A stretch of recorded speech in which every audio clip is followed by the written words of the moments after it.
Hey दोस्तों, hello, good morning, good afternoon, good evening, whatever time you are watching this video.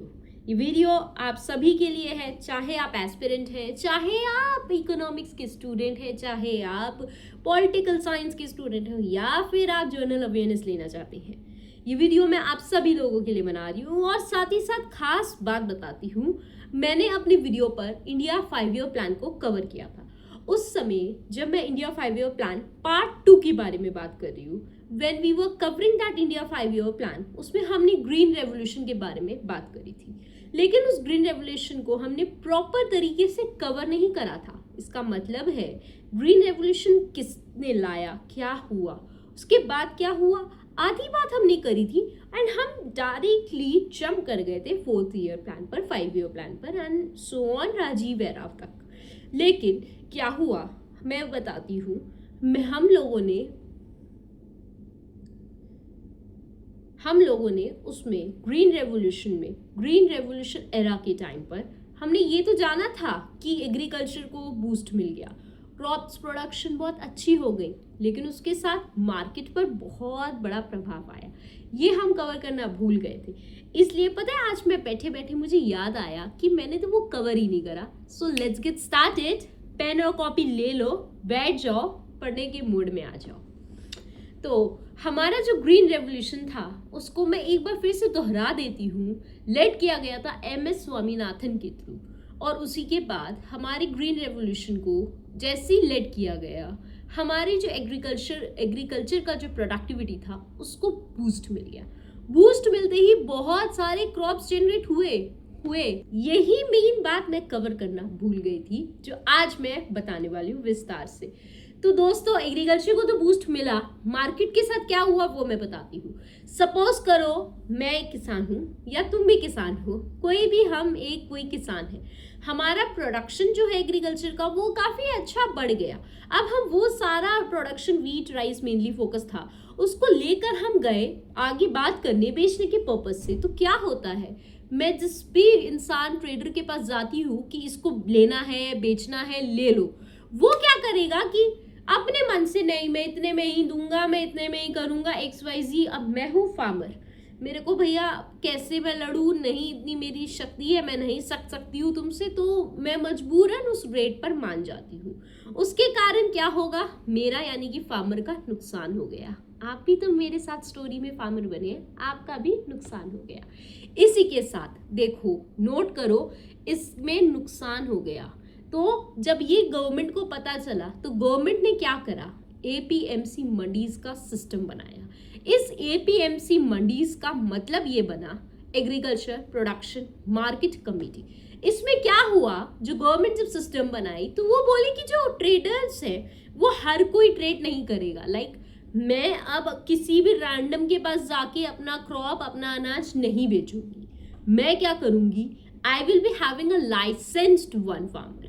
मैं उसके पास जाऊंगी और उसी के हिसाब से बेचूंगी, और प्राइस ऑक्शन के बेस पर ही जाएगा। अगर किसी को ऑक्शन का मतलब नहीं पता हो तो कमेंट में लिख देना, मैं आपको रिप्लाई कर दूंगी अलॉन्ग विद अ हार्ट। हाँ, उसके आगे की कहानी बताती हूँ। तो ये एक नियम बन गया जो APMC ने सपोर्ट करना शुरू करा, लेकिन इसमें भी प्रॉब्लम हो गई। धीरे धीरे तक तो बहुत अच्छा हुआ, फार्मर्स, मुझे और तुम्हें, क्योंकि हम लोग स्टोरी में फार्मर बने हैं, मुझे और तुम्हें सपोर्ट मिला और हमारी थोड़ी सी सिक्योरिटी भी बनी। लेकिन साथ साथ क्या हुआ, धीरे धीरे जो सिस्टम पुराना होता है ना, तो वो खत्म हो जाता है। इसीलिए कहती हूँ change is necessary and essential. तो ये सिस्टम भी कुछ इसी तरह खराब हो गया, मतलब बेकार हो गया, इसमें भी कोई फायदा नहीं हुआ। अब देखो आगे, 2016 में गवर्नमेंट ने डिजिटल स्कीम्स लॉन्च करी, E-NAM और E-HART टाइप के चीज़ें लॉन्च हुई फार्मर्स के लिए, ताकि अब चीज़ें जो है फेयर एंड ट्रांसपेरेंटली तरीके से चले, एक प्रॉपर सेक्शन हो, एक प्रॉपर चैनल हो। तो उस तरीके से गवर्नमेंट ने देखते हुए लॉन्च करा। लेकिन दोस्तों, कहानी यहाँ ख़त्म नहीं होती है APMC की, कहानी तो यहाँ से शुरू होती है APMC की। पहले तो कुछ मुद्दे थे, बातें थे, 19-20 हो जाता था। अब ऐसा हुआ, फार्मर्स जो है उनको आप, जो हमारी गवर्नमेंट है, E-NAM डिजिटल वाला सिस्टम ला के दे तो दी, लेकिन पढ़ाएगा कौन, यूज करना कौन सिखाएगा फार्मर्स को? उसके चक्कर में इंफ्रास्ट्रक्चरल गैप हो गया, किसी को कुछ समझ नहीं आया, तो कहीं कहीं पे तो इंटरनेट की कनेक्टिविटी नहीं मिली। इन सब के चक्कर में जो ई-नैम और डिजिटल चीज जो स्कीम लॉन्च हुई वो भी खराब हो गई। तो एपीएमसी मॉडल है तो काफी अच्छा मॉडल और सपोर्ट के लिए बना तो था, लेकिन आज तक ये इतने प्रॉपर तरीके से अप्लाई नहीं हो पाया, क्योंकि प्रैक्टिकली लोग देख नहीं रहे हैं कि इंफ्रास्ट्रक्चर सच में है या नहीं, जो फार्मर जिसके लिए मैं बनाया हूं वो यूज कर पा रहा है या नहीं। तो दोस्तों, इसी के साथ अभी कहानी खत्म नहीं हुई है, अभी एक और मजेदार कहानी बतानी बाकी है। आप सभी लोगों को पता ही होगा, अमूल दूध पीता है इंडिया। क्या इसकी कहानी किसी को पता है? नहीं ना? तो ठीक है, इसी के साथ, क्योंकि ये इसके साथ जुड़ी सी थोड़ी सी कहानी है, इसलिए मैं इसको बताना चाहती हूँ। और हाँ, इसी के साथ का ही पार्ट है।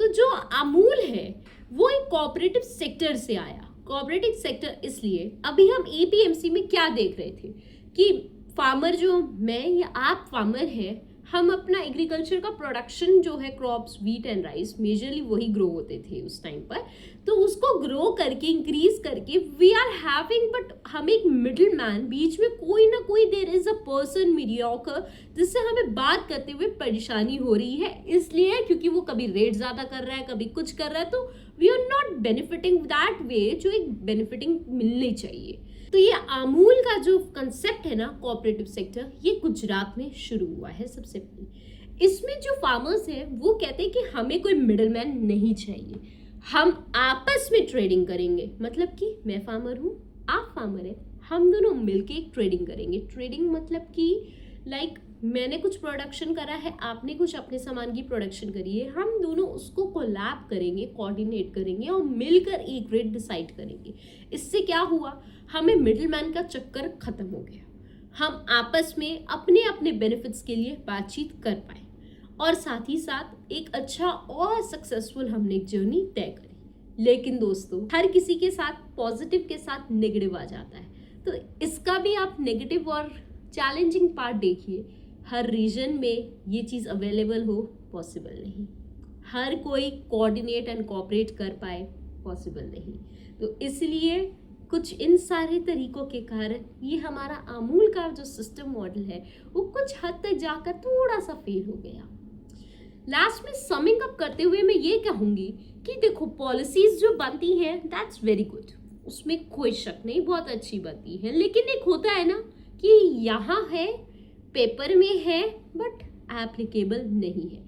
और जब तक ये चीज़ें एप्लीकेबल नहीं होंगी, ऑन फील्ड विजिट्स नहीं होंगे कि जो चीज़ कही गई है, जो चीज़ पेपर में है, वो क्या हो रहा है, वो क्या चल रहा है रियल में, क्या लोग एक्सेस कर पा रही है, क्या ऐसा प्लान हो पा रहा है, तब तक पॉलिसीज बस कागज़ में लिख कर सिमट कर रह जाएंगी। और आप अगर चैनल को सब्सक्राइब नहीं किए हैं तो कर दीजिए, वरना आप भी अगली वीडियो आने से पहले पहले छूट जाएंगे।